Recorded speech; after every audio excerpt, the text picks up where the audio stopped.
What's going down, folks? It's your boy C23 back on the sticks once again with another Madden 16 Ultimate Team video for you guys. And I just wanted to give you guys a quick update just to let you guys know how things have been going as far as my pack openings go the last couple of days.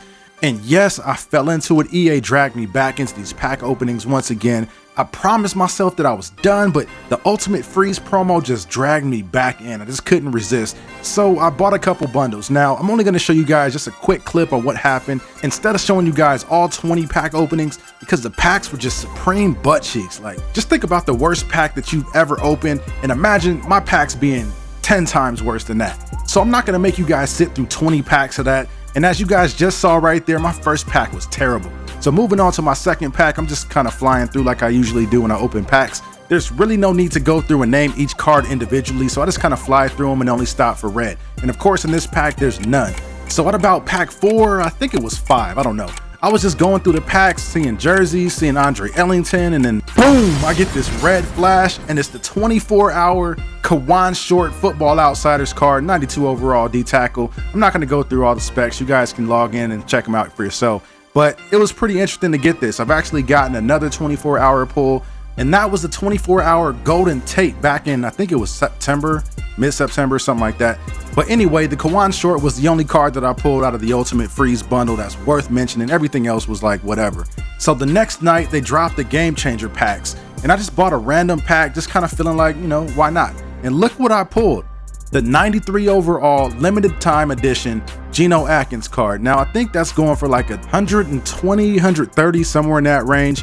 And as you can see, the specs aren't that bad. The only knock that I have on this card is the block shed. I wish we can get the block shed up a little bit higher, then I might consider actually starting them, but I just don't know. It's really tough to pass up a sale for 120K. But we'll see what happens. I might keep them, might sell them, not really sure. But anyways though, that was just a quick update for you guys before we hop into some Lost Season gameplay. Now, since episode 1 of the Lost Season, you can see that I completely revamped my team, especially in the offensive line. I've got 3 brand new starters on my offensive line. I added Martin, Pouncey, and I've added Whitworth at the left tackle. Now, looking at the defensive side, we've got about 4 upgrades that we've made since the first episode. We got Pat Pete at corner now, Antoine Bethea, Navarro Bowman, and Earl Thomas at safety. Everybody else is pretty much the same. So now that you guys have gotten the updates, let's hit the field and see how the game turned out. Now, for the sake of time, we're already starting this one with me down 7 points. So I'm looking to respond and come back and answer the score. So I come out in the pistol, 3 wide, making all kinds of adjustments all over the field, taking the snap, and connect with my tight end Bennett for a nice pickup on the play, bringing up a 2nd and 2. I come out in the pistol once again, same formation, looking downfield, and throw it into coverage a little bit, but Alshon is right there to make the play on the pass and saving what could have been an interception. I don't know. So I come out 1st and 10, looking to go screen, dump it off to Tomlinson. He has blockers in front of him, and he runs right into his blocker, but he makes a guy miss, showing off the nifty footwork evading defenders. That could have been a special play if I would have been able to stay up. But the next play, I go play action, looking downfield. TY is open, but the pass is overthrown. So that was a big missed opportunity. Hopefully that doesn't come back to hurt us. But the next play, I throw a dart to Bennett, who's wide open in the seam, making the catch for a pretty nice gain on the play. Bringing up a 1st and 10 in the red zone. I try to go to the ground game, but Tomlinson is stuffed in the backfield for a loss on the play, bringing up 2nd and 16. I try to thread the needle there, but the linebacker has too much ups on the play and bats it down. So 3rd and 16, looking to make a big play. I just throw it up to my playmakers and let them go get it. Odell Beckham wrestles the ball away from the DB for the touchdown right before halftime. But the score left my opponent 30 seconds left to work with. So what does he do? He dumps it off to one of his playmakers. I believe that's Amari Cooper on the catch. And after a huge gain, he steps out of bounds. So now we need our defense to step up and keep him out of the end zone. On 1st and 10, he takes the snap, dumps it off to his back, but we're right there to eat that play up in the backfield. 2nd and 16, he comes out in the pistol, looking to make a play, and he throws it right to Earl Thomas, who's able to get up and bat it down.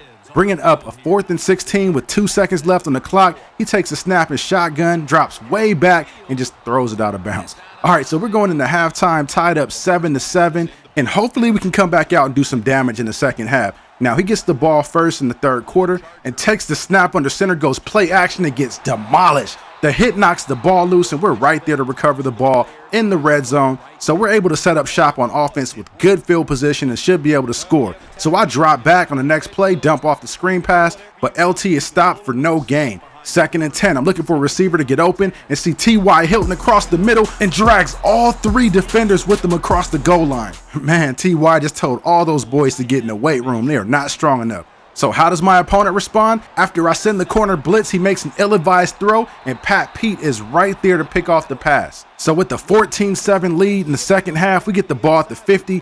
I hand the ball off to LT. He only gets a couple on the play before he's tackled, but this drive is crucial. So on 2nd and 7, I come out, go play action, looking downfield, and have a wide out streaking across the field. Jeffrey makes the catch and has all kinds of green grass in front of him. He picks up some nice yardage after the catch. So now we're moving closer to that score that could put this out of reach. I hand the ball off to LT, and he picks up 5 on the ground before he gets stood up. So on 3rd and 5, I'm looking to be aggressive, so I fire a pass across the middle and hit T.Y. Hilton in between the linebacker and safety. He makes the catch, and we go up 21-7. So now with my opponent feeling that the game is getting away, he takes a deep shot, and his wide receiver goes up and gets it. And after one play, they set up shop in the red zone.